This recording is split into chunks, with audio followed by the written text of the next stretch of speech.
Next point is location of instantaneous axis of rotation. Instantaneous axis of location, इसका location कैसे ढूंढेंगे हम? How to find out the location of instantaneous axis of rotation. There are certain cases. The case one is if velocity of any point, generally velocity of centre of mass and angular velocity of the body is given. अगर velocity of centre of mass दिया गया है and angular velocity of the body दी गई है, तो कैसे locate करेंगे कि इंस्टेंटेनियस एक्सिस ऑफ रोटेशन कहां पर होगा? जैसे suppose this is the body, यहाँ पर इसके सेंटर ऑफ मास सपोज ये है, इधर कहीं सेंटर ऑफ मास, और इसकी वेलोसिटी है यहाँ पर ऐसे ई डायरेक्शन में दी गई है कि this is velocity of centre of mass, right. तो किसी भी पॉइंट के लिए हमने तो आपको बताया है, और इसकी एंगुलर वेलोसिटी दी गई कि बॉडी इस डायरेक्शन में, इस सेंस में इसकी एंगुलर वेलोसिटी ऐसे इस डायरेक्शन में रोटेट कर रही है बॉडी। तो इसका इंस्टेंटेनियस एक्सिस ऑफ रोटेशन कैसे फाइंड करेंगे? अब ये देखिए, अब यहाँ पर देखना होगा कि इसका इंस्टेंटेनियस एक्सिस ऑफ रोटेशन, पहले हम जानते हैं कि ओमेगा ऐसे है, ई डायरेक्शन में है, तो सबसे पहले तो ये हुआ कि इंस्टेंटेनियस एक्सिस ऑफ रोटेशन इस वेलोसिटी के परपेंडिकुलर इसी लाइन पर स्थित होगा। हमने आपको बताया कि इंस्टेंटेनियस एक्सिस ऑफ रोटेशन कभी भी लोकेटेड होगा तो इसी लाइन पर उस बॉडी के वेलोसिटी के परपेंडिकुलर होगा। अब चाहे वो इस पॉइंट के ऊपर हो सकता है और इस पॉइंट के नीचे हो सकता है। तो देखिए मैच करना चाहिए। अगर सपोज हम मान लेते हैं कि ऊपर में है, यहाँ पर उंगली के पास में, तो बॉडी की वेलोसिटी ऐसे है और एंगुलर वेलोसिटी ऐसे है।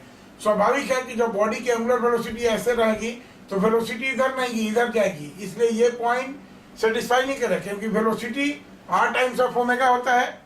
देखिए ये क्या हो जाएगा, VC will be equal to r times of omega, right.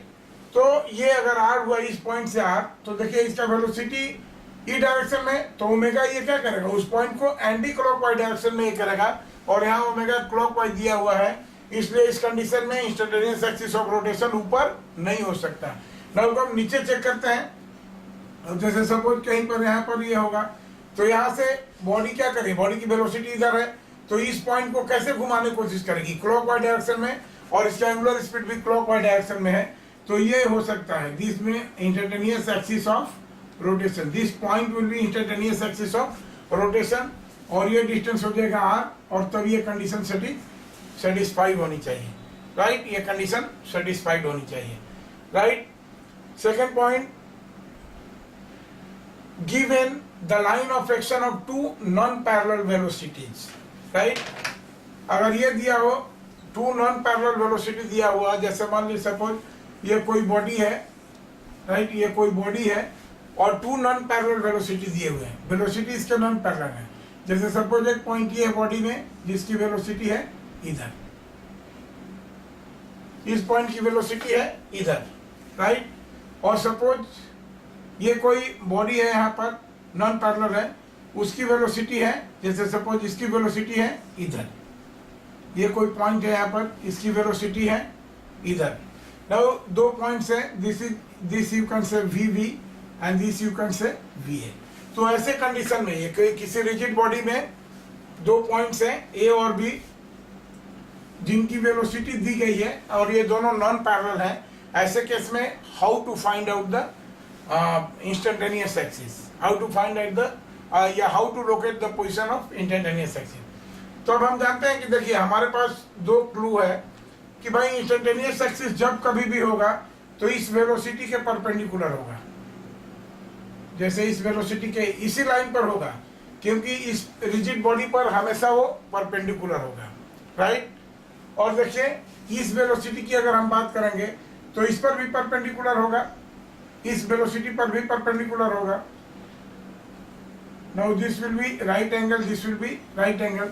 तो देखिए ये जो पॉइंट ऑफ इंटरसेक्शन हुआ, this will be instantaneous axis of rotation, this will be instantaneous axis of rotation, क्योंकि वेलोसिटी के हमेशा परपेंडिकुलर होगा वो इस पॉइंट पर, और इसलिए ये होगा लोकेशन। इसको अच्छे से हम लोग कैलकुलेट कर सकते हैं इसमें, राइट।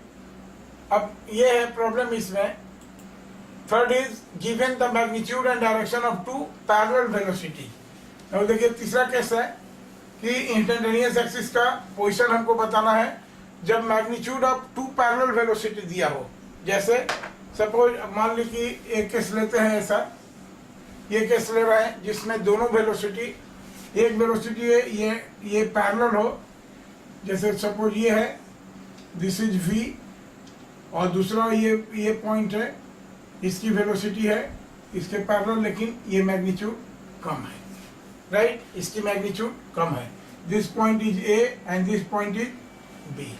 तो देखिए जैसा हम जानते हैं कि एक चीज तो क्लियर हो गया कि इंस्टेंटेनियस एक्सिस ऑफ रोटेशन अगर कहीं होगा भी तो वो हमेशा इसी लाइन पर होगा जहां से ये दोनों वेलोसिटी परपेंडिकुलर जाएंगी। अब देखिए ऊपर होगा कि नीचे, तो स्वाभाविक है कि v इज इक्वल टू क्या होता है, x ओमेगा या r ओमेगा।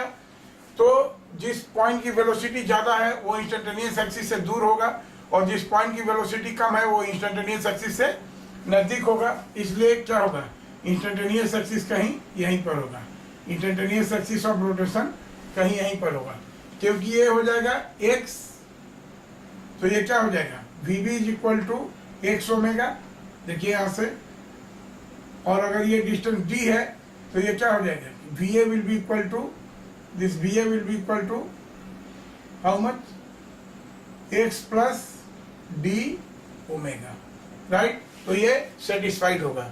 अभी देखिए टू पैरेलल वेलोसिटी दिए गए हैं, इसमें एंटी पैरेलल भी हो सकता है, एंटी पैरेलल भी हो सकता है इसके केस में। जैसे सपोज ये बॉडी है, this is parallel, this is VA and this is anti parallel VB। तो ऐसे केस में देखिए ये तो जाहिर सी बात है कि ये हमेशा ये दोनों पैरेलल वेलोसिटी इसके परपेंडिकुलर होगा, राइट, इसी लाइन पर होगा, इसके परपेंडिकुलर, और इसके मैग्नीट्यूड को देखते हुए इसके बीच में होगा, समझे। अगर ये मान लिए कि दिस इज x, यहाँ से ये x और ये टोटल इनके बीच की डिस्टेंस d है, तो ये कंडीशन सेटिस्फाइड होनी चाहिए। इसके लिए क्या हो जाएगा, this VA will be equal to x omega, this VA will be equal to how much, x omega, और यहाँ के लिए क्या हो जाएगा, this BB will be equal to how much, d minus x omega. तो ये सेटिस्फाइड हो जाना चाहिए, ये सेटिस्फाइड होना चाहिए, राइट। इंस्टेंटेनियस एक्सिस में ये सारे कंडीशन सेटिस्फाइड होना चाहिए। ओके।